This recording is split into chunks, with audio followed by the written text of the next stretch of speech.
Namaskar, I am Biju Dharmapalan and you are watching Science Time, a show that brings you the latest developments from the world of science and technology. Let's first look at some of the exciting stories. Bright orange lichens can use their pigments as a sunscreen. RNase joins play a key role in our gene expression. New study offers hope for children suffering from intractable epilepsy. Now let's see the news in detail.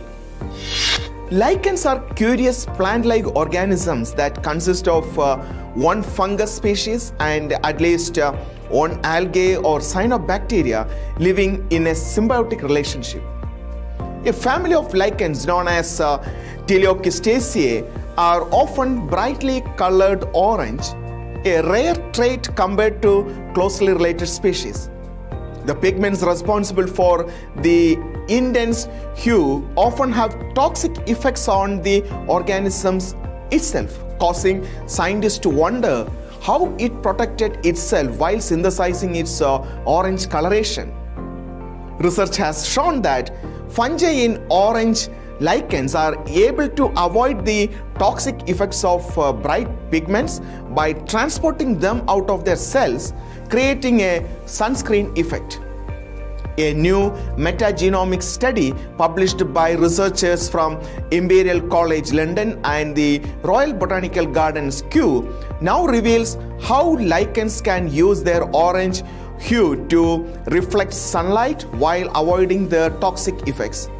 The study published in Genome Biology and Evolution reveals that the fungi in this class of lichen has a gene responsible for transporting the orange pigments out of the cell shortly after they are created. These transporter genes allowed the fungi to rid themselves of the pigment before it could accumulate and become toxic. The transporter gene was not found in non-orange lichen groups.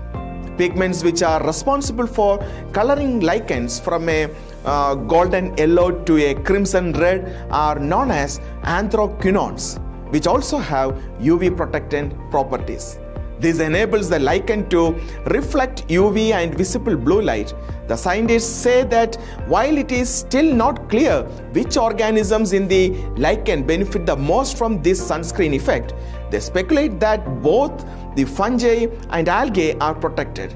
The algae use sunlight to photosynthesize and produce sugars for the lichen system, but too much of it can be harmful since it can cause DNA damage.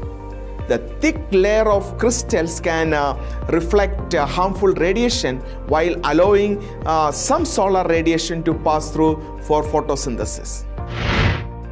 Now let's move to the next story. University of Chicago scientists have discovered a new wrinkle in our understanding of how our genes work. The team led by Xuan He, John T. Wilson, the Distinguished Service Professor of Chemistry, Biochemistry and Molecular Biology, shed light on a long-standing puzzle involved in a common way our genes are modified, that is known as RNA methylation. Published in the January issue of Science, the finding could have implications for gene therapies for disease, as well as our picture of gene expression, development and evolution. In general, RNA copies DNA and takes the instructions to the cell to make different proteins, but the RNA alters those instructions along the way. One way to turn a particular gene on or off is by attaching a small molecule called a methyl group to the messenger RNA. This change, known as methylation, modifies the instructions that are carried out, changing the course of how your DNA is expressed. Scientists knew this was important, but they didn't know exactly how the process worked in cells. How does the cell pick which sites to methylate? This is an incredibly important process that happens in everything from fish to cows to humans. It's how some cells become skin and others become eyes and others become muscles, yet we lacked an understanding of the mechanisms itself.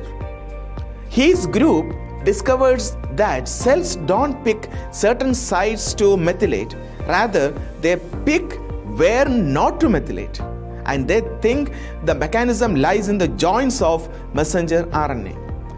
After RNA copies the DNA in your cell, it gets sliced up. Some parts of the messenger RNA are cut out, and the remaining parts are glued together and bound by a molecule called an exon junction complex. These exon junction molecules, the team found, affect whether or not a particular stretch of messenger RNA can be methylated or not. If the pieces of RNA are short, the two bulky molecules at either end block any methylation from happening. But longer pieces of RNA with more space between them are exposed and can be methylated. The discovery could have major implications for both biology and medicine, according to the authors. Now let's move to the next story. A new study has unraveled mechanisms that led to certain epilepsies of genetic origin in pediatric population, providing hope for a larger cohort of children suffering from related brain disorders. Infants with genetic mutations in a intracellular signaling pathway called P13K AKT-mTOR pathway often suffer from a range of brain malformation and epilepsy that is mostly non-responsive to conventional anti-seizure medications. Drugs targeting mTOR complexes such as rapamycin analogs were observed to be considerably effective to a subset of children harboring mutation, mainly in those complexes. Research in the field has been largely biased towards the direct role of only mTOR or mammalian target of rapamycin protein behind such disorders, without considering other components of the signaling pathway. There is a distinct lack of focus on a greater proportion of epileptic patients who do not harbor mutations in mTOR. Currently, most of these young patients are left at the mercy of invasive recurrent brain surgeries. Now, scientists from Jawaharlal Nehru Center for Advanced Scientific Research, an autonomous institute of Department of Science and Technology, in collaboration with scientists at Seattle Children's Research Institute, USA, focused on other mutations of P13K AKT-mTOR pathway and identified acute mechanisms that are mTOR independent with the help of preclinical drug assays. The team led by Dr. Achira Roy found that acute inhibition of P13K or AKT but not mTOR activity suppresses the intrinsic hyperactivity of the mutant neurons. These acute mechanisms are distinct from those causing neuronal hyperactivity in other AKT-mTOR epileptic models and define parameters to facilitate the development of new molecularly rational therapeutic interventions for different types of intractable epilepsy. In the study published in the journal Frontiers in Molecular Neuroscience, the researchers recorded brain activity in the same mouse model using different pathway inhibitors and discovered novel physiological mechanisms that are acutely suppressing neuronal excitability. This research has bridged basic neurobiology and translational biomedical research that can be the precursor for modern precision medicine. It also highlighted the relevance of repurposing cancer drugs to treat neurodevelopmental disorders. This preclinical study provides a foundation to build novel targeted therapeutics towards betterment of livelihood of numerous children suffering from rare brain disorders, including intractable epilepsy. Let's move to Science Quest segment.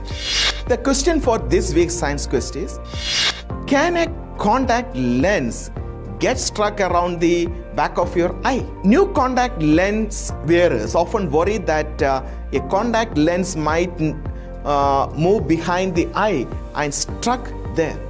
thankfully, the anatomy of the eye prevents this. The eye is protected by a soft pink tissue lining known as conjunctiva, which creates a pocket between the eyelid and the eyeball and keeps contact lenses on the front surface of the eye. Occasionally, a lens might slide into this pocket, for example, because of a bad fall, but it often finds its way out again with the help of tears or eye drops. A trained optician can also help. With this, we come to the end of this edition of Science Time. Keep sending your feedback and suggestions through email. Our email ID is indiascience@vigyanprasad.gov.in. We will be back with more exciting stories from the world of science next week. Stay tuned to India Science.